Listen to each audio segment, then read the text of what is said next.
Ayo buat semuanya membahas tentang sosok Satrio Piningit. Memang tidak ada habisnya.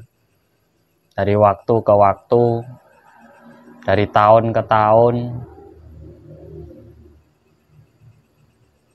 menjadi pembicaraan hangat, khususnya di tanah Jawa, tentang lahirnya Satrio Piningit, orang yang akan memperjuangkan bumi Nusantara. Banyak hoak tentang sosok ini. Hoak di sini yang saya maksud adalah bahwa ada yang memprediksikan nanti sosok Satrio Piningit itu sakti mandraguna, bisa membuat bencana, bisa memusnahkan wilayah, bisa mengatur alam semesta. Itu hanya hoak. Gak ada manusia seperti itu. Ada juga yang bilang bahwa Satrio Piningit itu nanti akan bisa menghidupi seluruh dunia, memakmurkan seluruh dunia. Itu hoak saja.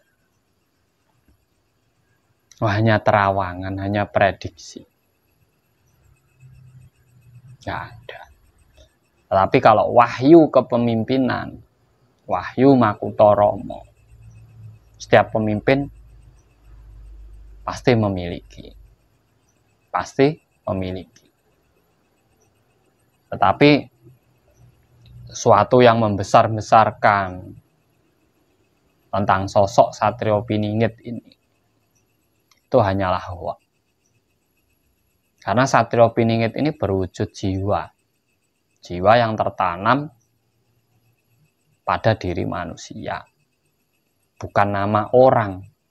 Itu adalah sebuah gelar. Satrio Piningit itu dari zaman dulu bukan nama orang, itu hanyalah gelar kebesaran dari orang-orang yang memperjuangkan bumi Nusantara. Pemimpinnya diberi gelar Ratu Adil, itu juga gelar, bukan nama orang. Bukan nama orang.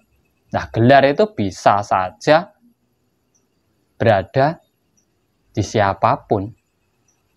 Tentunya yang mau memperjuangkan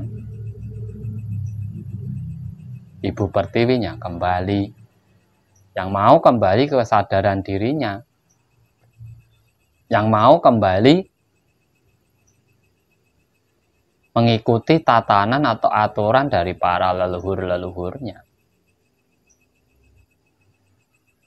Nah, kalau hanya diprediksi terus tidak ada kejelasannya, akhirnya dibesar-besarkan. Nah, semua ini pilihan Tuhan kok. Kita hidup itu kan dipilih oleh Tuhan. Nggak ada yang spesial. Satrio Piningit itu dispesialkan oleh Tuhan. Nggak ada, Tuhan itu maha adil kok. Nggak tebang pilih kok. Nggak tebang pilih. Jadi hanya orang yang mampu menumbuhkan jiwa kesatria dalam dirinya, sehingga tahu diri tentang keberadaannya, tentang apa yang harus dia perjuangkan dengan orang-orang di sekitarnya, orang yang memang rela sepenuhnya berjuang untuk Ibu Pertiwi, memperjuangkan nasib saudara-saudaranya yang lain, yaitu nanti yang diberi gelar sosok Satrio Piningit. Tapi di antara sosok Satrio Piningit ini akan ada yang jumeneng dadi ratu, ada yang naik menjadi seorang pemimpin, tentunya yang memiliki wahyu kepemimpinan. Kalau dalam ramalan itu dari Trah Majapahit. Itu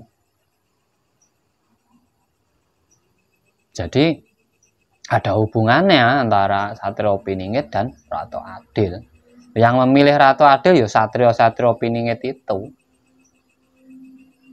Dari sekian banyak dipilih satu untuk menjadi seorang pemimpin. Di saat pemimpinnya memiliki jiwa kesatria juga, paham dengan masyarakatnya, tidak perlu sakti lah. Yang penting memahami bawahannya, ya tentunya dia akan adil. Tidak tebang pilih juga, tidak karena golongan, tidak karena keyakinannya harus sama, tidak karena sukunya harus sama, adatnya, bahasanya itu sudah tidak dipakai lagi.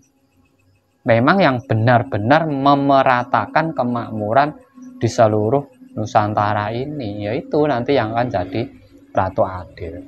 Jadi kalau Satrio Piningit itu sakti mandraguna, bisa mengatur air, mengatur tanah, mengatur alam semesta, bisa membuat bencana, itu hanya huwa, omong kosong.